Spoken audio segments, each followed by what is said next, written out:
தரிசனம் செய்த நேயர்களுக்கு வணக்கம். 274 சிவாலயங்களில் இன்று இரண்டாவது தலமாக திருவேட்களம் பாசுபதேஸ்வரர் அல்லது பாசுபதநாதர் என்றுதான் அந்த திருத்தலத்தில் எழுந்தருளியுள்ள எம்பெருமானின் திருப்பெயர்.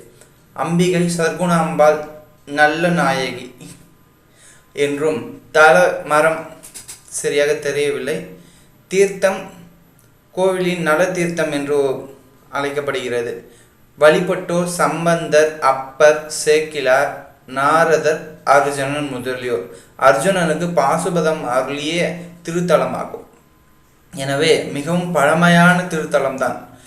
பாசுபதத்தை அர்ஜுனனுக்காக அருளிய திருத்தலம்தான் இது. இது எங்கு உள்ளது என்று கேட்டால் சிதம்பரம் அண்ணாமலை பல்கலைக்கழகம் தெரியும், அனைவருக்கும் தெரியும். அண்ணாமலை பல்கலைக்கழகத்தை சிறிது தாண்டி சென்றால் இத்திருத்தலமானது மிக பிரம்மாண்ட